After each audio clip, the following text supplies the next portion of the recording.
Okay.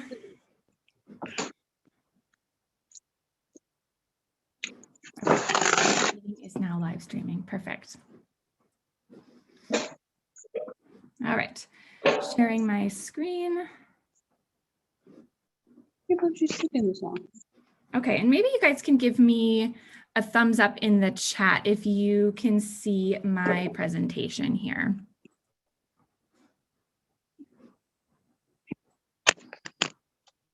Yeah, we're good. We're good. Okay, awesome.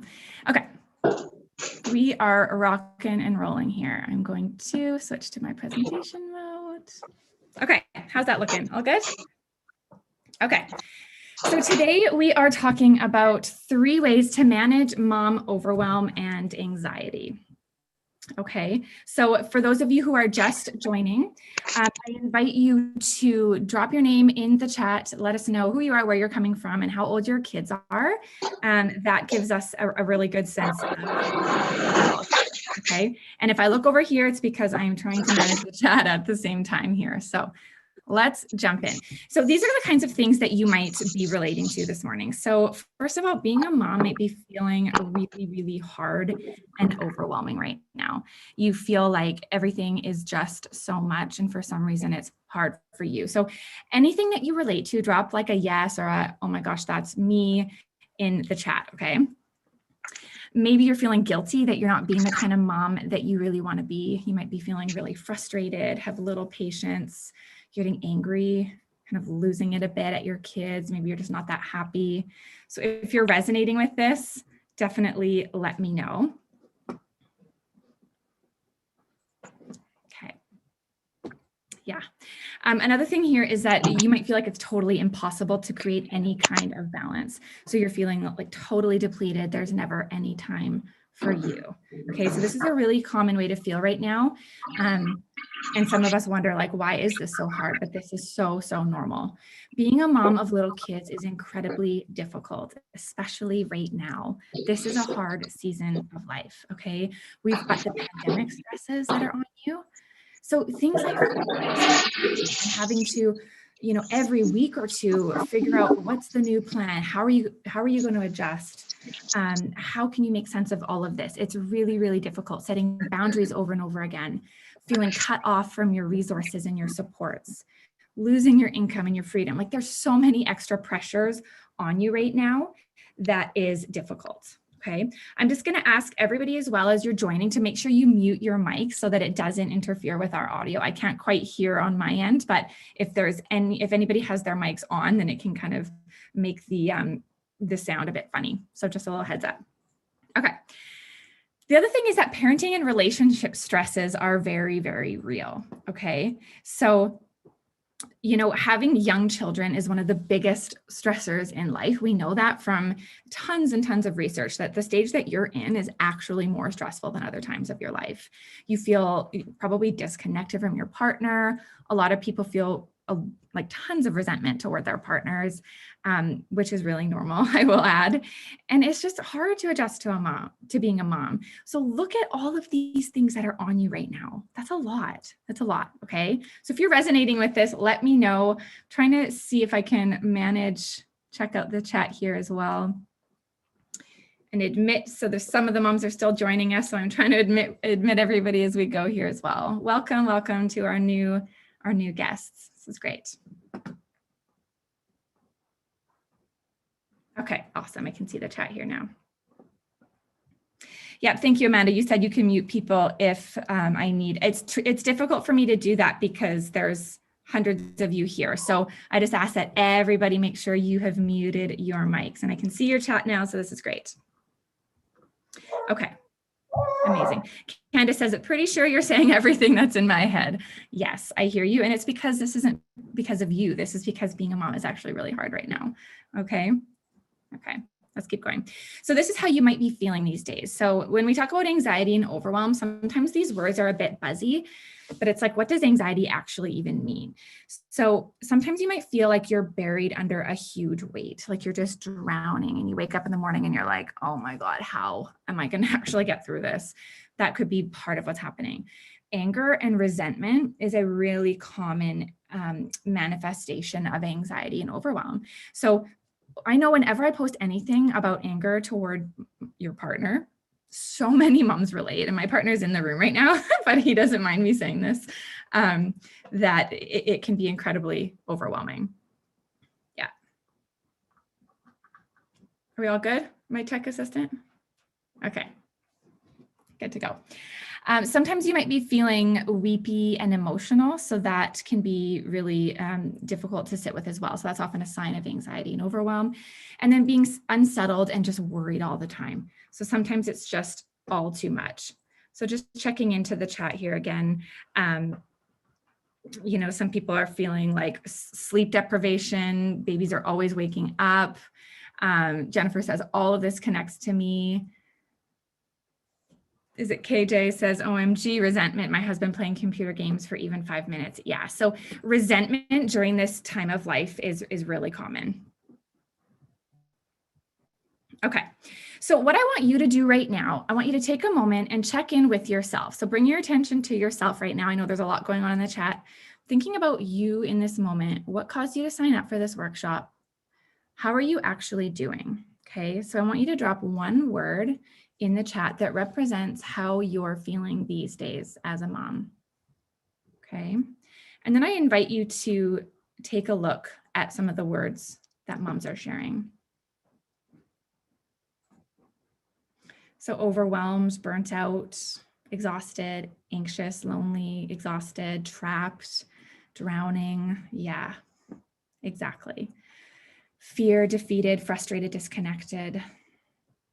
So whenever I do this workshop, I read these comments and I just feel this wave of like heaviness, because I know these feelings. I have a very good sense of where you're at, but I also want you to know that you are so not alone. Like I just encourage you to scroll through the answers here and look what's happening for moms. Like moms are having a hard time right now.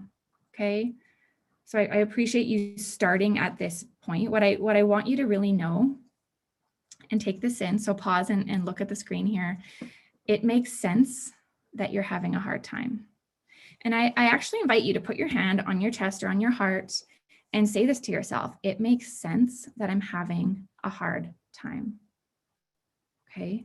This is the starting point. This isn't where we end, because I know you want strategies and tools and you want a way out, but this is where we start. We don't judge ourselves. We start by saying this all makes sense. And just notice how that feels when you give yourself that compassion, okay? One of you just mentioned, it makes me so sad that we're so separated with these feelings since they're all so similar. Yeah. And that's part of the challenge this year, is that we are so isolated and we're missing that connection, the connection and the validation that we get from being together. And that's why I'm just so glad that you're here today, because even seeing one another going through a lot of these feelings can be incredibly validating. There is a cost of feeling this way, though. So this is why I say we don't just acknowledge and then get on with it. No, there's a cost of sitting with these feelings for a long time, right? Your relationships and your interactions with your kids suffer. And like, I'm the first to say that when I'm anxious and overwhelmed, I am not my best self. I'm snippy toward my kids. I don't show up in a way that I feel great about. And you might resonate with that. Your relationship with your partner probably suffers. You resent them. Conflict builds. You start competing over who's doing more, who's more tired, and it feels really disconnecting. And your mental health suffers, right? So it's hard to enjoy your life when you're feeling overwhelmed. So this is why this matters, right? And this is why we're here today. I know all of you want to feel better. So the spoiler alert here is that even in a totally crazy, demanding stage of your life, which I know you're probably in right now, it is possible to feel better. You don't just have to say, okay, I guess this is my life now. I guess I'm just going to feel like crap forever. I guess I'm going to feel totally depleted. No. You get to decide to create a different experience for yourself. And you're already doing that. That's the cool thing, is you chose to sign up and you chose to show up. And so you're doing this differently already. So I think that's really cool.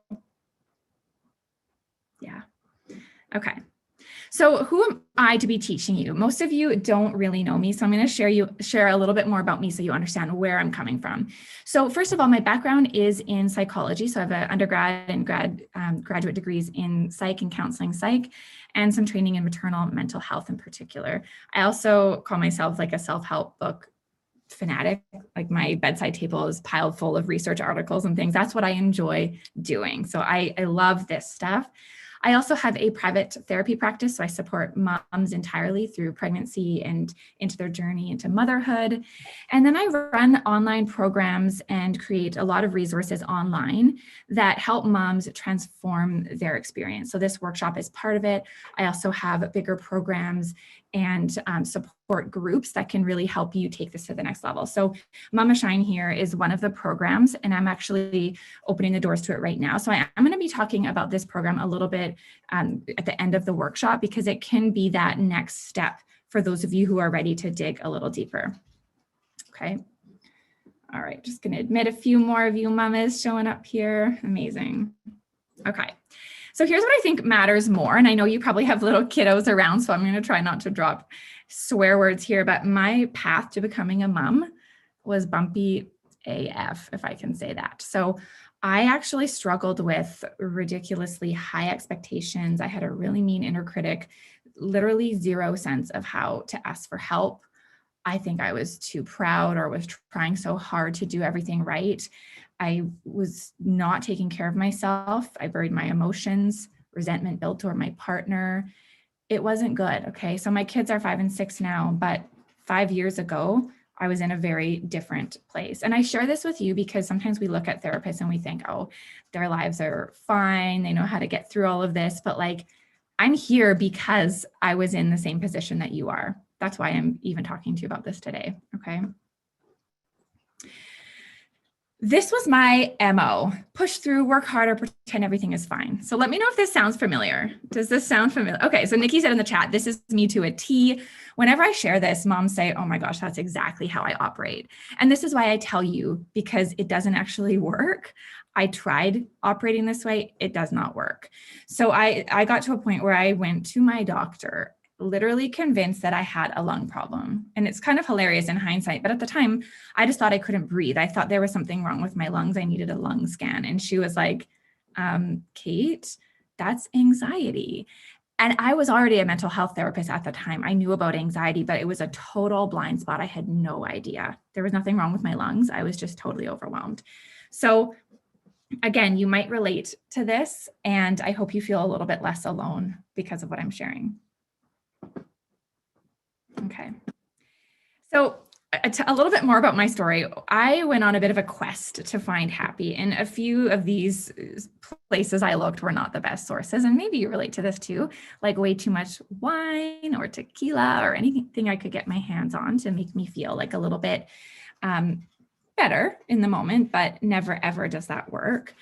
We even tried resetting our life completely. So this is a picture of me and my little kiddos.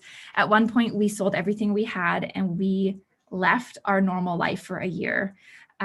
We packed up and we went to Mexico and tried a total life reset. And now I share, as if moving to Mexico would solve all the problems. It was an absolute joyful, incredible, privileged experience, but it didn't take these feelings away. And that's what I want to highlight here, is that the hard parts about being a mom are the same no matter where you go. So that overwhelm, depletion, anxiety, feeling lost, it kind of follows you until you deal with it intentionally. Okay. So fast forward to today. Still a human being, still feel the ups and downs, but now I know, and this is what I want to help you with, I know what to do when that overwhelm comes, because it comes, it's life, right? I know what my self-care needs are, and you can learn these things, right? I know how to prioritize myself, and I feel alive again and like myself again, all right? So I want you to know that change is entirely possible. It's totally possible, but it does take action. We can't just wait it out and hope that this situation feels better. Okay. All right. Just taking a peek at our chat here. It's fun to see all of you engaging with one another. Very cool. Okay. So today we're not aiming in the dark. I'm not going to share things that are just like ideas or, nice thoughts or things that I think you should do. No, I'm all about research. I'm about what actually works, because evidence matters. Also, I think in this field, these ideas like self-love and self-compassion get kind of painted with a woo-woo brush. Have you ever noticed that? Just drop a yes in the chat if you feel like self-care kind of sounds a bit fluffy and like a little bit too soft or too easy. And to be honest, when people used to tell me about self-care, I found it really annoying. I was like, okay, whatever, I already know that. But the fact is, yeah, and superficial, somebody said 100%. Yeah, so you're totally relating. Vanessa said, yep, I feel like it's kind of annoying. I already know that. Yeah. So like, let's just acknowledge that right now. Self-care sounds easy, but it's like one of the hardest things to actually put into practice. And I mean, that's why you're all here today, okay? The other thing is that these practices truly make a difference. So this is what one of the moms in my Mama Shine program shared with me recently. She said, I actually feel more in control. That's a noticeable change during the daily grind. I'm better able to identify stressors, make adjustments to my thought patterns and behaviors, and find more joy in my days. Like, those are significant changes, right? These aren't just superficial, fluffy things that we're going for. Okay, so today, this is our agenda. We're going to talk about 3 key ways to manage overwhelm and anxiety. Now, again, fair warning, I'm not going to tell you to go take a bubble bath or like rub your face with expensive cream. Like, we're not going to talk about that. These are foundational shifts that will change how motherhood feels for you. Okay, so grab your notebook. You can drop questions in the chat at any time. I'm going to try my best to keep an eye on it. And I have my partner organizing some comments here that I can address at the end. All right. Okay. So step 1, this is kind of like the pre-strategy step that I want you to do. I want you to, again, bring your energy and your attention to yourself. And I want you to imagine for a moment, if you woke up tomorrow, like let's say you have a nice normal day today, you wake up tomorrow and all of this discomfort, all of those emotions that you named earlier, that overwhelm, that stress, that disconnection, resentment, imagine it was just gone, okay? How would you feel? What is one word that represents how you would feel if everything looked better? And I'm gonna give you a moment here. And I also invite you to look at the chat, notice some of these words: light, relief, thrilled, alive, joyful. And notice how it feels to look at these words as you're writing these words. Sammy says, more of a sound than a word. Yes, yes, relief, relaxed, optimistic. So these are the things that you're wanting. I invite you to write that down, like write it down on your notebook right now. Write that word down. This is what you're going for, okay? The other thing is that picture that you just had, that image of you waking up to that feeling, is 100% possible. And I want you to seriously believe me when I say that. Like, I see this all the time. My entire career is built around helping moms like you feel like that. Okay, so I see it all the time. I wouldn't be doing this if I didn't think it was possible. The thing is, we can't just manifest it, even though I kind of like the idea of manifesting. And I'm all about putting energy into things that will make your life great. But we also need to learn concrete tools and ways to shift our day-to-day life so that we can actually have those feelings. Okay. All right. Okay, let's jump into our strategy. So we're going to be talking about 3 specific things. The first strategy that I want to talk about is understanding that you get to define your, and I call it hashtag mom goals. Okay, so tell me first of all, when I say hashtag mom goals, what's the feeling that comes up for you? And I will admit, I'm saying this in a totally cheeky way, but how many times have you looked on Instagram and people are like, hashtag mom goals, because like my lunch is so perfect and my nursery is so gorgeous, like mom goals. Does anybody ever feel that? Yes. Superficial, Karen says, anxiety and rage, unattainable, fake, fake, fake. Yes, something about this term, hashtag mom goals, is just like annoying. We all kind of know that it's unrealistic, except we still sort of feel the pressure of it, right? Which is kind of confusing. Yeah, curated, overdoing it. Yeah, I'm right there with you. Like, no more hashtag mom goals, except I'm offering a different perspective today. So first of all, this is what society tells you. So just look at these photos for a second. when you're pregnant, you're supposed to be like this glowing maternal goddess, right? Like this is what we all thought we were going to look like in our prenatal photographs. I did not look like this. We're supposed to just savor and soak up all those sweet baby moments. And maybe there's some that you do, but there's probably a lot that you don't, right? This is not how babies operate all the time. But these are the pressures that we have. These are the images that we see all the time. Yeah, Sammy said, I legit tried to take that exact picture. Yeah, me too. And it probably didn't look that way, did it? Then, I mean, we get photos like this that look nice, but it just sets this expectation that we're supposed to have these like tranquil moments with our kiddos and just really savor it all. And our nursery is supposed to be like all wood toys and gorgeous and clean, right? And then you're also supposed to have a spicy, hot, sexy relationship with your partner, which I don't know any mom who has that. Like, I mean, maybe there's a few, but for the most part, this is not the reality, right? Yeah, Libby said, oh man, no way. So I share all these because I just wanted to highlight all of this pressure that's on you. And then I'm going to show you a little bit about why this is not helpful for us. So first, let's talk about what is normal. This is the reality of being a mom. And again, I'm taking this from the research. I'm taking this from what I actually see in my therapy practice. At least 1 in 5 moms experience a postpartum mood disorder. So anxiety, depression, bipolar, PTSD, trauma, right? And actually nowadays in the past year during COVID, it's more like 1 in 3. 1 in 3. And that's clinical levels. That's so much so that it's interfering with your day-to-day life. So that is actually more normal. Relationships suffer when babies come into the picture across the board. Like we know that relationship satisfaction drops significantly, right? So most people are kind of struggling with their partners right now. It's so normal, yet we feel like we suck or we're failing when we don't, want to cuddle or want to have sex or want to be close with our partners. We feel like something's wrong with us when in fact it is so normal. Okay. Yeah, Ali said, I'm just looking at the chat here. No one told me that I would have issues with my husband post-baby. Like, how is that? How is that fair to you as a mom? Of course, you're going to have struggles. Everybody does. The emotional burden that you carry right now is unthinkable as well, right? That invisible load of being the mom. You are never not thinking about all the things, right? There's so much on your plate.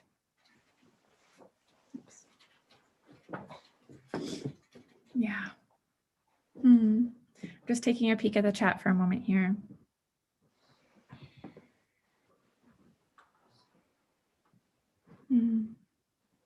Yeah, so, and someone said the things that my husband used to do before that bothered me now bother me so much more, of course. So everything is more sensitive and more heightened right now.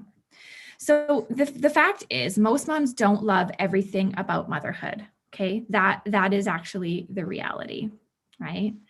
So given all of that, I want you to check in right now with yourself. How do you treat yourself when you don't meet those expectations? So when your maternity photos don't look like that super gorgeous mom, or when your nursery looks like a total bomb, or when it's been a year and you still don't want to have sex with your partner, what do you say to yourself? How do you treat yourself? So a 1 is critical, 2 is compassionate. Drop it in the chat. Vanessa said 1 times 100. Yeah.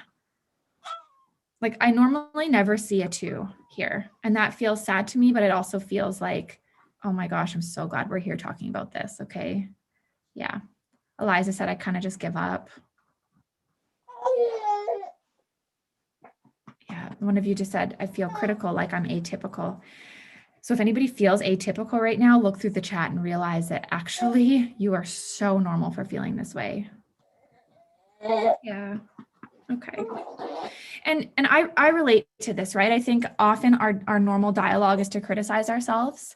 That's what society teaches us. Okay. You grow up learning about all the ways you're not good enough. It's all BS. It's not true, right? The more you dislike yourself, the more commercialism just churns. If you don't like yourself, that works really well for companies because then you go and spend your money on fixing yourself. So these are not things that you've chosen. These are things that like marketing and consumerism has put on you So I just want you to, that's a whole other workshop, but I just want you to be aware of that.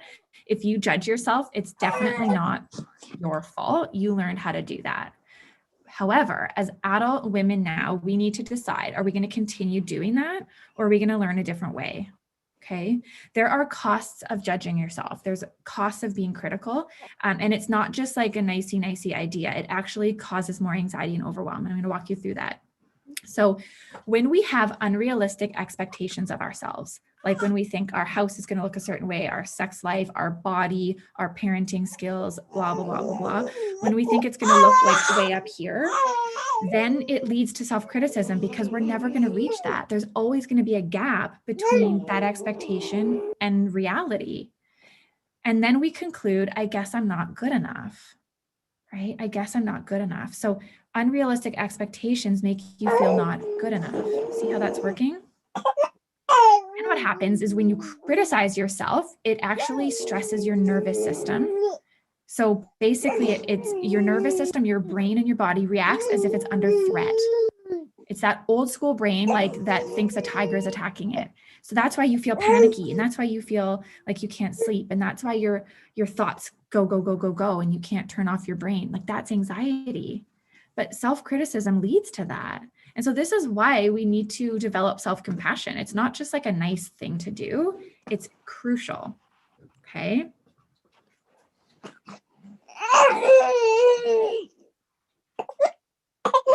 Yeah, so just another reminder to everybody, please mute your beautiful voices. It's nice to hear people, but I do need everybody to make sure their mics are muted. Otherwise, people cannot hear me. Okay. I love the compassionate comments here. Hi, baby, but please mute. That was really sweet. Yeah. So somebody acknowledged that they're so compassionate for other moms, but not themselves. Okay, can you guys hear me right now? So compassionate for other moms, but not myself. I think that is such a critical point, and also really intuitive, whoever said that, because that's often a way to access that voice. So if you're feeling hard on yourself, you can say, well, how would I treat my best friend in this moment? What if you gave yourself that compassion? Okay, it's a really powerful tool. All right, so let's keep moving here, just aware of our time. So if you want to feel less overwhelmed, you absolutely have to examine the expectations you're holding of yourself. It starts with the expectations. Okay, so some of you might be like, all right, cool. How do I actually do this, Kate? So this is how we do it. We're going to rewrite your #mom goals. You're going to drop the grossness and the superficiality about mom goals. You're going to stop looking at Instagram and be like, OMG, mom goals, she's so amazing. No, you are going to decide for yourself what your mom goals are based on you and your values, because they're different. We are all different. If you let other people in Instagram and society tell you what your mom goals are, you're going to fail 100%. Like look at every single person in the chat said that they're critical of themselves. You're going to fail. So you have to be the one to write these for yourself. Okay. Now, just write yourself a note to work through this later. We're not going to take this whole session to do this, but I want you to come up with 3 things that you think make you a good mom. Okay. 3 things. So here's mine. 1 is that I will show kindness and empathy to my kids. I want them to feel like I'm a safe place. I want to meet their needs for nutrition, safety, and comfort. Sometimes this means giving them craft dinner and pizza.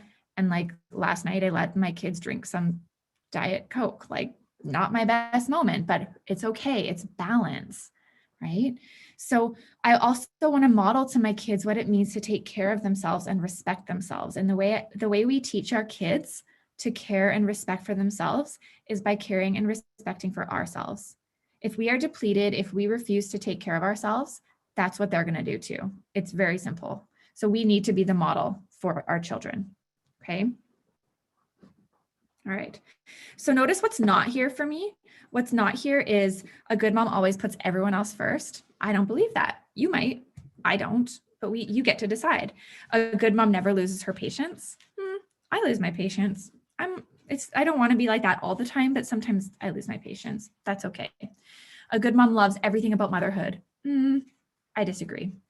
Okay. So the point is you decide what your goals are. All right. Okay. Just going to admit a couple more people here. Welcome to our new friends. Make sure that as you join here that you mute your mics, please. Welcome, welcome. Awesome. Okay. Okay, so strategy, let me back up here. Back up.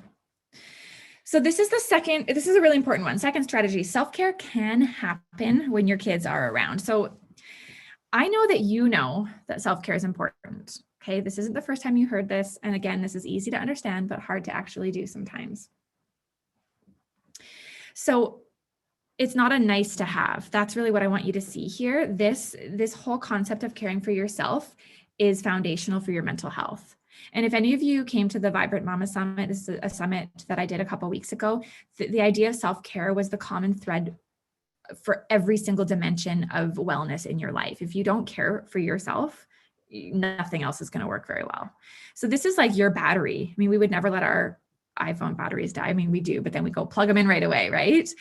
We need to treat ourselves in the same way. We can't just keep drawing from an empty battery. It doesn't work. Something just doesn't function eventually. So you need to look at yourself in that way. Okay. So why doesn't self-care happen? And tell me which one of these applies to you the most. Okay. So just drop it in the chat here. So maybe you just forget everybody else needs you and your needs get lost. Maybe you feel guilty. So I know guilt is a big one. You carry limiting beliefs about what you deserve as a mom. So some people say like, I kind of understand that I need to care for myself, but I just feel bad taking time for myself.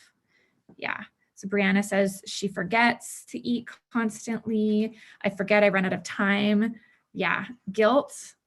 Okay. Let's see what else is here. You're subconsciously waiting for somebody else to fill up your cup. Guilty of that one. I used to do this all the time. I used to just like hustle around and kind of huff and puff under my breath and hope that my partner would like somehow be a detective and figure out what I needed and be like, Kate, maybe you should have a bath, or maybe you should go see your friends, because it's kind of nice when somebody acknowledges what you need and makes you go and do it. But at the end of the day, you're going to be waiting sometimes because it's not other people's jobs to tell you what you need. Okay. Yeah. So Jordan said, I'm not sure what to do during self-care time. We're going to get to that as well. And I'll talk about some more ways that you can figure that out.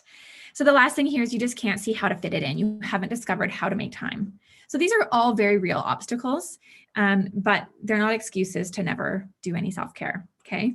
So this is the number one myth that gets in your way. I can only do self-care when I'm alone. Who's believed that? Who kind of feels that way? Like, I don't have time for myself. So self-care just like doesn't make sense for me. Let me know if you believe that. Yeah. Yeah. So just look at the chat. Everyone's like 100%. It makes zero sense. And there's so many messages online that's like, take time for you, mama, you deserve it. And you're probably like, cool. There's literally never time for me, especially during a pandemic when my children are always around. Like my 5-year-old literally finds me in the house and she says, Mommy, I will find you. And she's not trying to be like creepy, but it's kind of creepy. It's like, I'll find you wherever you go. So yeah, you're never going to get time totally alone. That's a hard goal. So if that's true, then we're all in trouble here. Okay. So you need to challenge that belief. How can you care for yourself even when your kids are around? Right. So let's just drop this idea that self-care only happens when you're by yourself. Like, obviously that's nice and we should still pursue that. But if you're only doing things for yourself when your kids are gone, like this isn't going to work. Okay. Yeah. Catherine says the kids never follow dad around like mom. I know the kids will find you. It's like, it's kind of like, God, it's kind of cute. Like I love it sometimes, but I'm also like, good God, give me a moment, give me a break. Okay. So how do we do this? We do this in small ways, small little ways, and these add up. Okay. Things like your music. I remember really clear shifts for me when I was playing Disney music all day long. And I will say I like some Disney music, I'm not going to lie, but I don't want to listen to like Kids Bop all day. You're allowed to put sounds on that bring you joy. So I'm going to show you a couple other little small shifts. Making your favorite meal. So instead of always catering to everybody else and making like 3 separate meals, and then you're just eating scraps or leftover, just like random stuff that you don't even like, What about you? So it's little gestures that are about things that you love. You know, what about making sure when you're at the store that you buy yourself that like really delicious thing that's just for you? Things like taking the route that you actually enjoy because it brings you joy. So these are just small little things to start to put yourself on the radar. Your needs matter too, okay? This is one of my favorites, getting plastic primary color toys out of your sacred spaces. You know, your house doesn't have to look like a toy store.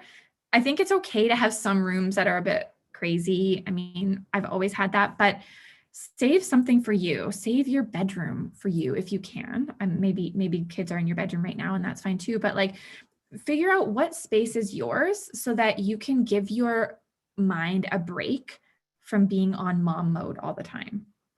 Okay. Yeah.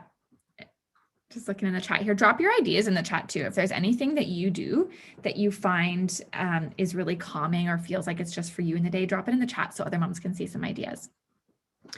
This was a big one for me, things like adult coloring books. You know, I used to sit and color with my kids. And one day I was like, why am I coloring Paw Patrol pages and like bad quality felt pens and paper that the felts leak through? It wasn't a joyful experience. And I realized like, okay, I'm going to make this a little bit about me too. So obviously this isn't the ultimate form of self-care, but it's tiny little micro choices that show that you matter too. So I ordered a really nice coloring book and some nice felt pens and I put them in a container and I said, these are mummy's, don't touch them. Like they're mine. They're mine. They're just for me. And the kids get it. And we sat down and it just adds a little bit more joy for me in that moment. Hiring a babysitter during the day so you have a break. This is probably not as possible right now with COVID. Even things like this, splurging on that amazing candle. Who cares if it costs $15? I mean, I know that sounds like a lot, but so does a bottle of wine cost $15. Buy the candle if it makes you feel good. Okay. Working out, people are saying working out when your kids are around. So the point here is that self-care doesn't have to be like a big, huge deal. If you just sprinkled in some little things like this throughout the day, it can make a huge difference for you. Okay. All right. Just a reminder again, if anybody is joining us, just to make sure you mute yourself. And if anybody notices funny sounds, just drop it in the chat so that it brings it to my attention as well. Okay. Good. Okay. I also want to nudge you to take the moment of silence wherever you can. Okay. You need downtime. And I know the objection here is like, Kate, there's literally no way I can find any downtime. It's just not possible. Okay. And my question to you is, are you willing to try? Are you willing to try? Can you look for it? Okay. So how do we find the downtime? You don't answer texts all day long. Okay, so these are little shifts that are going to free up your energy. You don't do the laundry when baby naps. You chill, okay? When your kids are occupied, you grab that moment for yourself and you take a breath and you relax and you do something for you. Maybe you make yourself a cup of tea or a coffee. Maybe you allow yourself to actually scroll on your phone if that's what you want to do. But give yourself permission to take that time. You don't have to hustle to clean your house as soon as there's a quiet moment. You get to take that for you. And if there's any lower output moments in your day, like let's say your kids aren't napping, but if they're watching TV, don't turn around and just zip around your house and try to get everything done. Just give yourself a bit of time. Give yourself even 10 minutes, right? So I know this can feel like a scary thought because especially for those of you who feel guilty when you take time for yourself, but I just want you to really take this in that if you don't do this, if you don't take time for you, anxiety and overwhelm is just going to keep churning and picking up momentum and it's not going to ever go away. So this is a non-negotiable. You need downtime. You need a moment to catch your breath and just exhale in the day.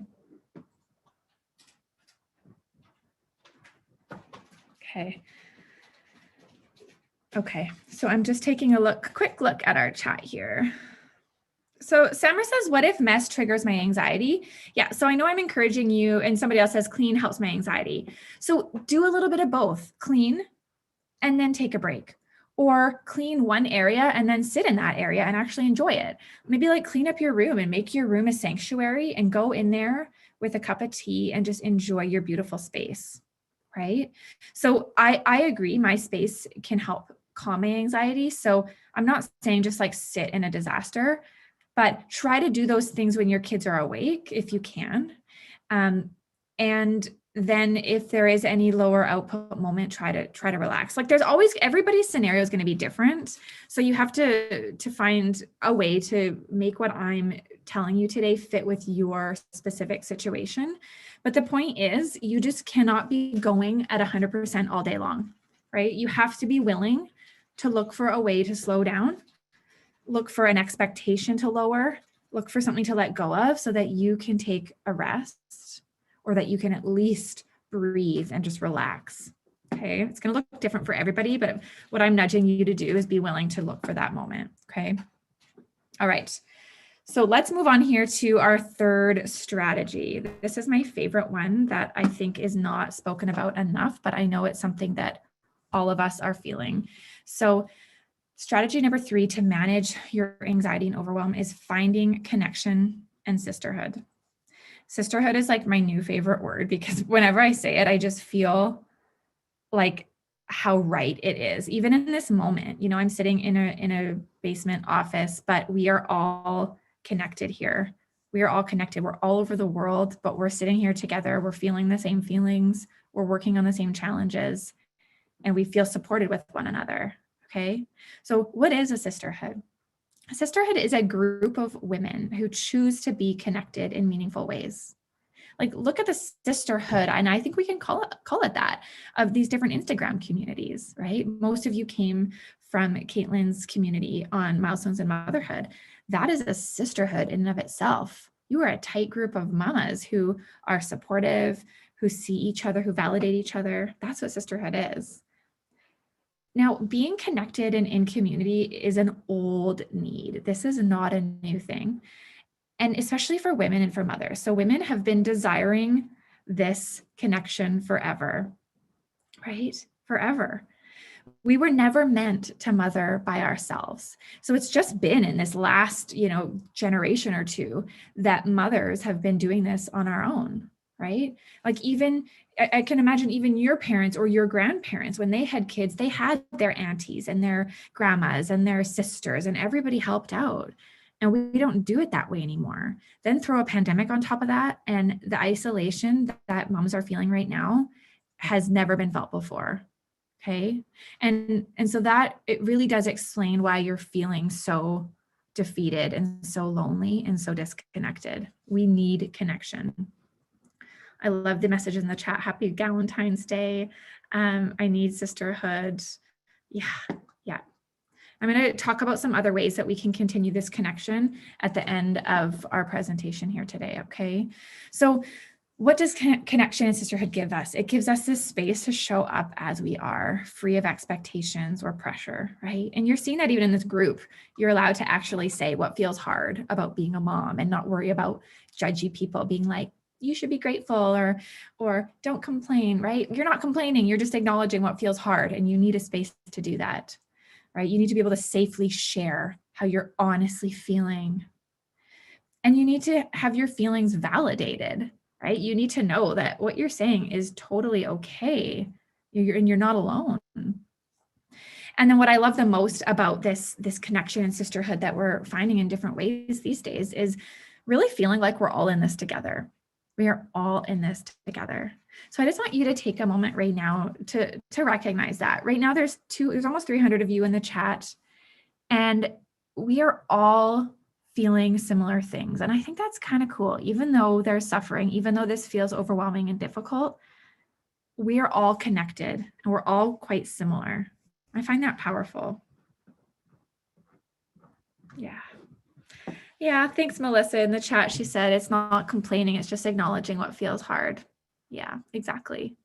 But not all spaces allow you to do that. And I don't know if you've ever felt that before, where you tell somebody what feels hard about motherhood and they say, oh, it's not that bad, or, oh, you should be grateful, or you feel like you're not allowed to talk about the reality of your experience.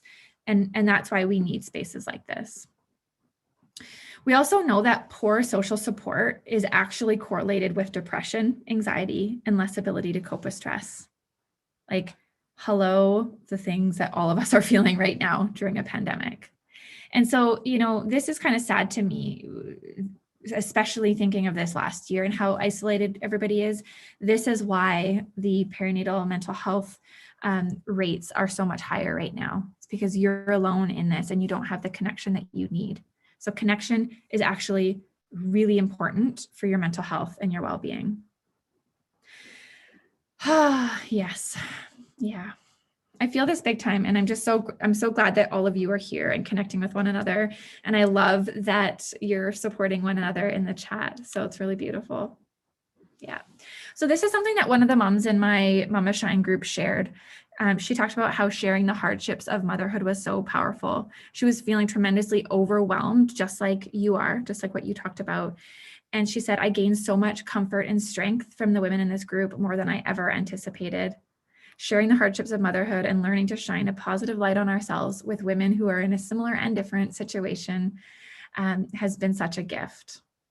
So being in connection shows up in really meaningful ways.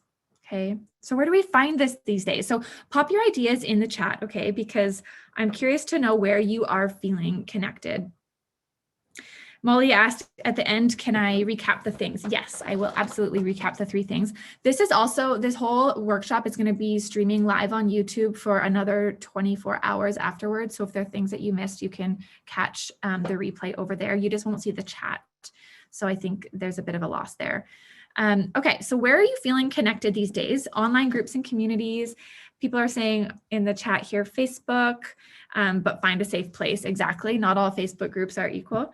Instagram, exercise groups, Facebook groups, family.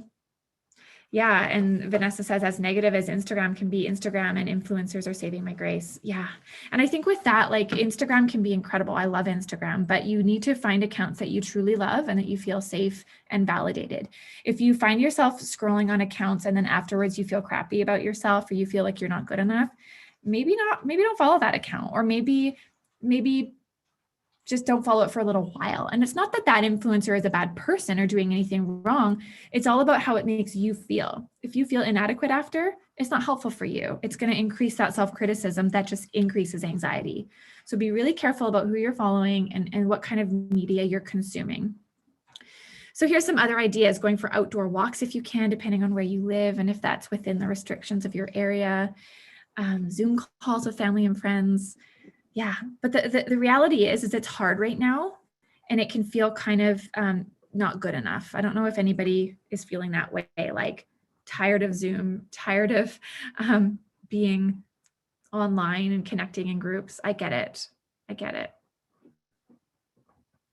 a couple more people joining in our group here. Welcome, everybody. Welcome to our new friends. Just a reminder as you join to make sure your mic is muted.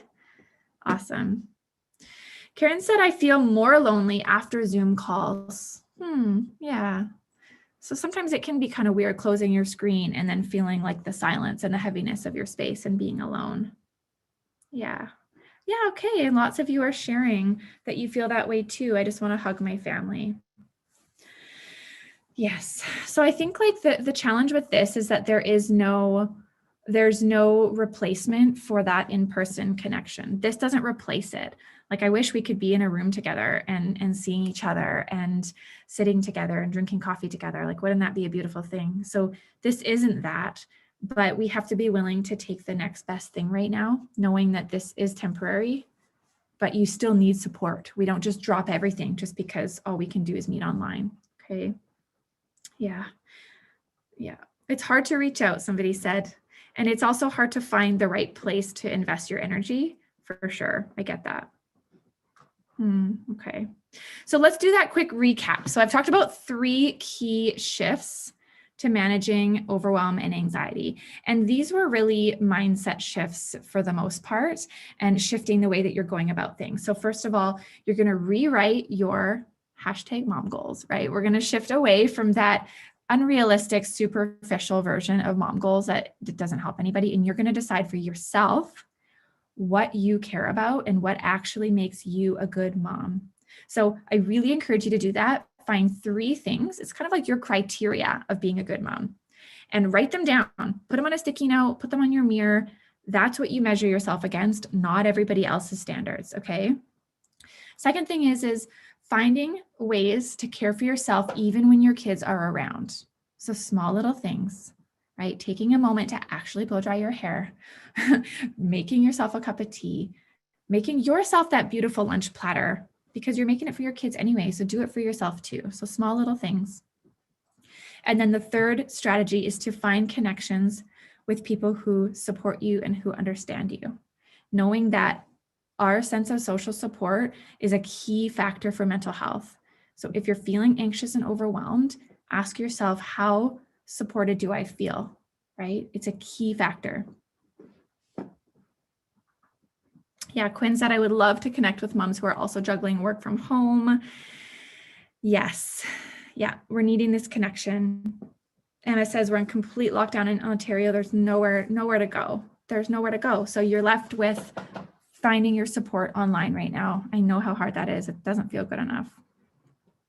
Okay. So I have to say, though, there is so much more to this whole picture that you're trying to create. So that word that you came up with earlier, feeling like present, connected, and peaceful, happy, patient, there's more to that story, right? So we touched on a couple of the really important things today, which is such a good start for you. But there's also things that might be coming up, like relationship disconnection, communicating with your partner, right? How do I explain that I actually need a break when my partner thinks that my job is to just do everything and take care of the kids all day and the house? So these types of challenges are really common, and they can take a little bit more effort and learning to work through. Yeah. Yeah. And Alice says, and he thinks he needs a break too. And the thing is, he probably does need a break. Like when parents become parents, everybody's working harder. Everybody's more tired. Even if you as a mom are doing way more, your partner still probably feels like they need a break. So both of you are vying for that me time that doesn't seem like it even exists. So it's really tricky. So anxiety, worry, and maybe even depression is hanging around as well. It might feel like motherhood took over everything. So I posted something a couple of weeks ago about, missing your pre-mom self. Being grateful that you're a mom, but also I miss myself. I miss my old self. I miss myself that used to feel more fun and engaged and had hobbies and all these things, right? You might be feeling like you miss yourself. Yeah. Jennifer said, I really miss my old life. What is sleep? Seems like another lifetime. Yeah. So it's really normal to feel kind of sad and like you're grieving that. So there's ways to bring some of that forward as well that can really be helpful. And then another key thing is that mom guilt, it could be really haunting for you. So mom guilt is, it's a powerful force. It's a powerful feeling that can really shift how it feels to be a mom these days. Yeah. And I want to remind you that I have felt all of these struggles too. So if you're feeling this way, I don't want you to think that it's impossible to turn things around, right? This is a very difficult time in your life. This is like when you look back on your life, you're going to say, oh my gosh, I was a mom of little kids during the pandemic, like that great pandemic, right? You're going to reflect on it and realize that this was actually a really hard time in your life. And there is a way to get through it and to feel better. So I hope that you give yourself that energy in that space, okay? I didn't have the tools that I have now. So I wasn't immune as a therapist. I wasn't immune to all of these feelings. So please don't be hard on yourself if you're struggling. It's because it actually is hard, okay? But my job now is to share what I know actually helps moms.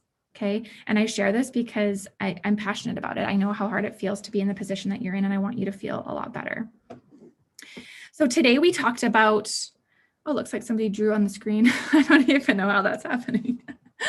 So today we talked about 3 small strategies about what you can start with right away. So I hope that you have some ideas and that you've taken some notes and you have some things that you're going to start right away.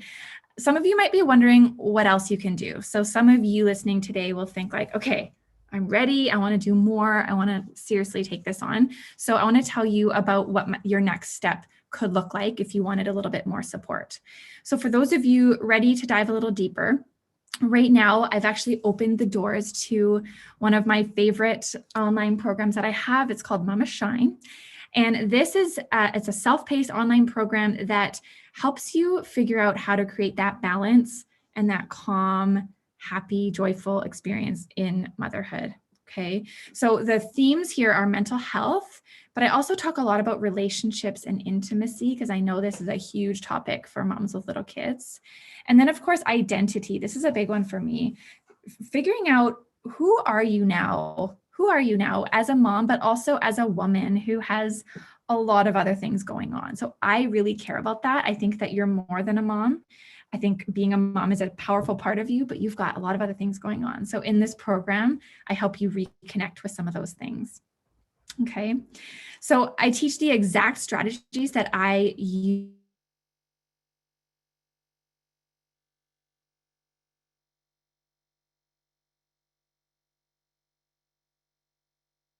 We dive into.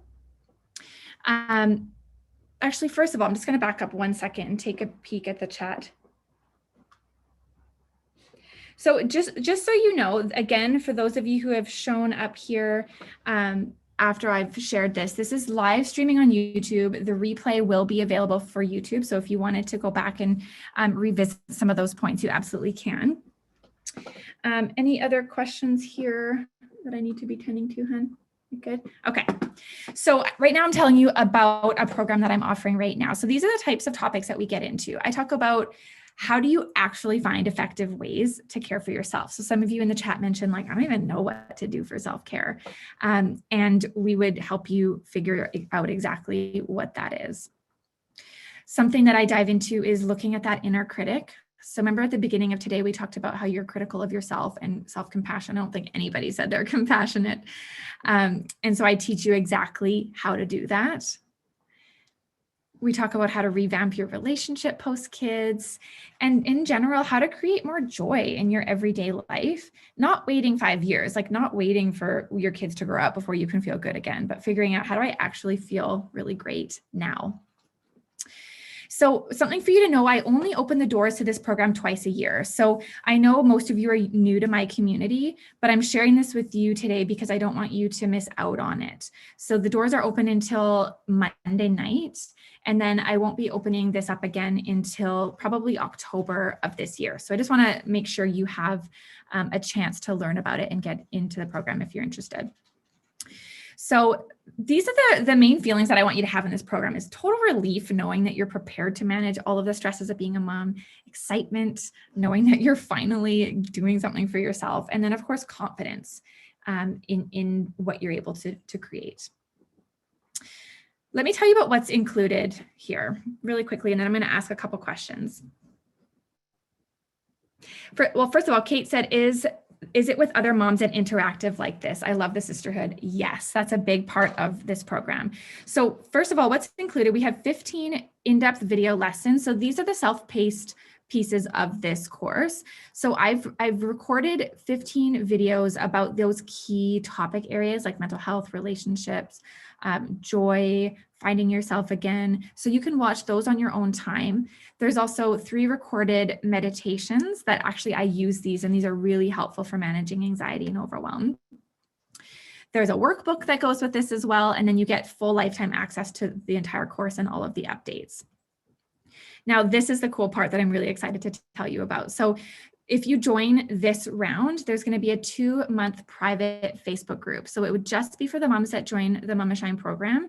And every single week I'm in there giving prompts and questions. And it's a really beautiful place to connect with one another and talk about what's going on, ask questions to each other and to myself. So that's a lovely opportunity for some connection. The other thing that I love is this live, I used to call them coaching sessions, but I've shifted them now to sisterhood sessions. So every single week, we're going to hop on a Zoom call where we actually see one another. So it kind of look like this graphic here. And I would take the lead and offer some guidance and some support depending on what's coming up for you week to week. So you can ask personal questions. You can bring things up that maybe you want to dive into deeper that you learned about in the course. we connect with one another. We can do some like journaling activities. It's just a really beautiful opportunity for that connection and deeper learning. Okay. Just peeking at the chat here. Awesome. Yeah, so this is an exciting piece. So it would be for 2 months, we would have these group calls. So it would be 1 call a week, and we would decide once the group forms, I'd send out a poll and decide what time works best for everybody. They're also recorded and then added into the course area. So if you had to miss a group, you could always watch it later.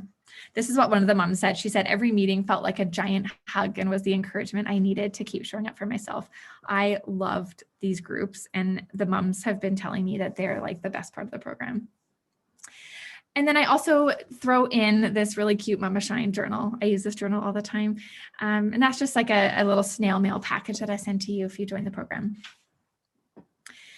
This is something that I wanted to share. One of the moms mentioned this to me. She said, I've never felt more seen and understood. So yes, the course gave her specific tools. Like, you're going to learn the concrete tools and strategies to feel better, but you're also going to feel so much connection. She said, I've never felt more seen and understood than in this group. And that was really powerful for me. I hadn't quite realized how important these groups would be until I got this feedback this second round. So I wanted to share that with you.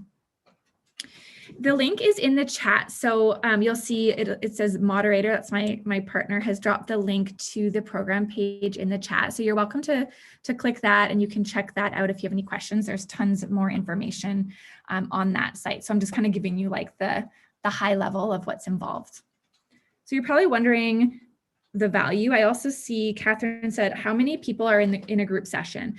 So the last time I ran it, we had about, I think there were about 20 people who were in the group, and each of our calls, there were about 10 people. So it was nice and small. Depending on how many sign up this round, I could split it off into smaller groups. So if we get 100 people that join the program, then I would break that group call into smaller groups so that everybody feels like they have a chance to share. So it's really important to me that it feels safe and intimate rather than just like a massive call, okay?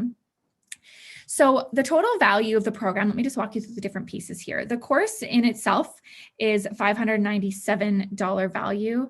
The 2-month live group community, $197 value. And then the sisterhood sessions, there's 8 of them in total. So that's 8 hours of group support for $687.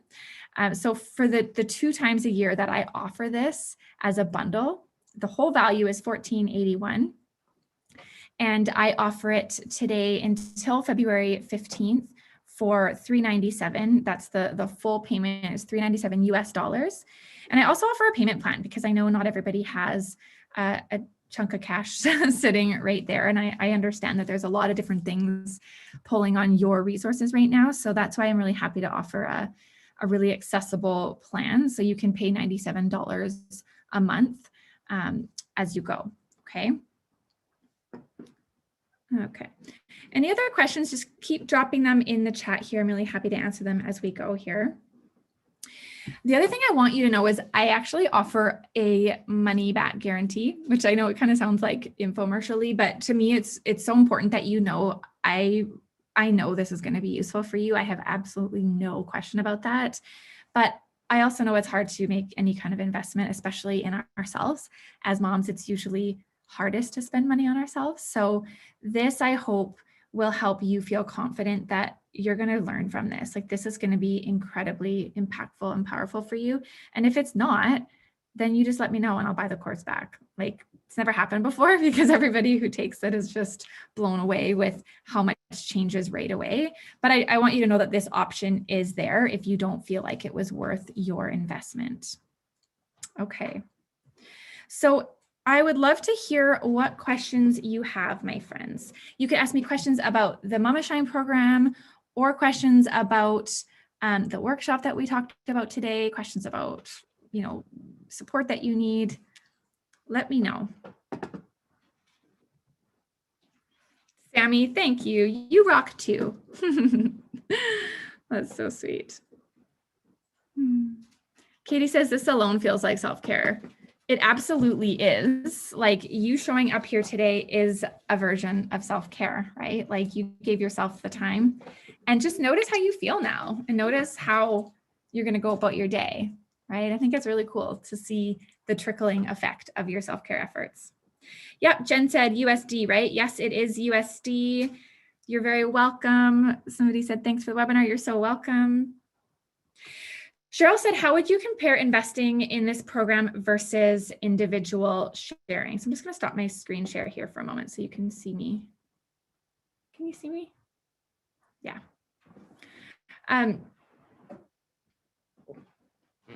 One second. Sorry, guys. I'm just playing with my screen here. Spotlight. There. Can you see me okay? So the different individual therapy can be helpful if you want to dive deeper into maybe like personal traumas, or if you benefit more from just the one-on-one support. This program is really cool because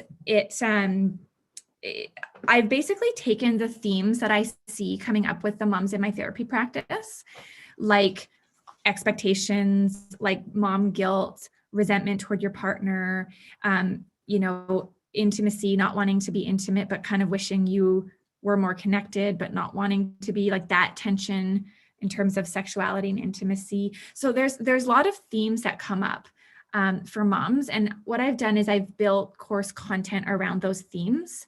So I actually think in terms of what you're going to learn, this is probably more efficient. So I charge about $140 for an individual therapy session. And so you can see that that would very quickly surpass the cost of this program. So I actually think in terms of your learning and personal growth, the $397 in this program is probably going to get you quite a bit further in your own personal growth journey than spending $397 in therapy. But they're different things, right? So like in our group support program here, we're not going to be diving into individual traumas, for example. So we just don't have the space to do that. So it would be more about processing common challenges that everybody's feeling. Okay.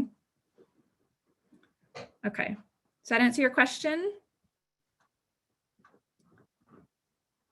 All right. I'm trying to find the other questions here, hun.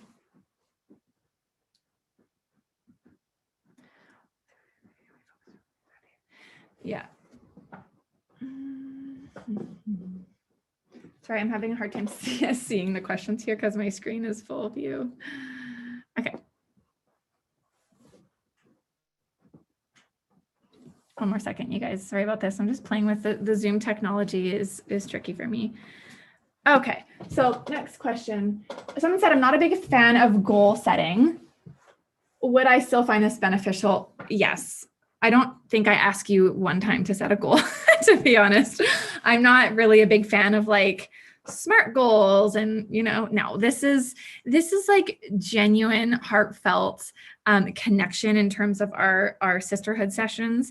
And then the course content just like hits these issues right on the head with what you need to know, like what's going on. So you're going to feel very clear about why you're struggling and then what you need to start doing, what changes to make. So I teach quite a bit about anxiety and what's actually happening in your brain and your body, because that helps you buy into some of these strategies.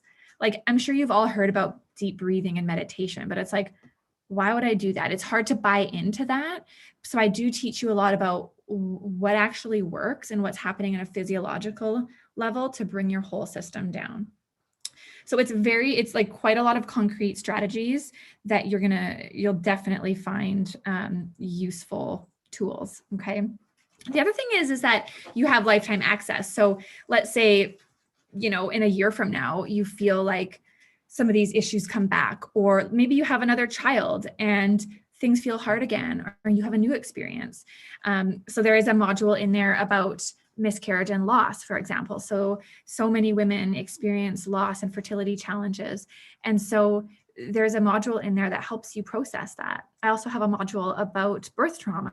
So even years after having a baby, you still might be carrying a lot of sadness and grief around your experience giving birth, however that looked for you. So I teach you how to process that so that you can feel safe again in your body. Samra asked, what's the time zone for the sessions? So usually it would be between Pacific to Eastern. I mean, it usually would be sometime in the morning, afternoon. So even if you're over in Europe or out there, it would be evening, but it would really depend. I'm going to poll the group and try to find a time that works best for everybody. Okay. Yeah. So someone said, what are the sessions, and what if the time doesn't work for you? Yeah, so I'm going to do my best. I haven't had a situation yet where we couldn't find a time that works. So it's really important to me that everybody can attend. What I did last time is that I alternated time. So one week we met Mondays at noon Pacific Standard Time. The next week we met Wednesdays at a different time. So there's a lot of ways that we can juggle things around to try to work for everybody. Okay. And like I said, they're all recorded as well. So if you do miss a live call, then you can watch it later in the course area. What else? What other questions here?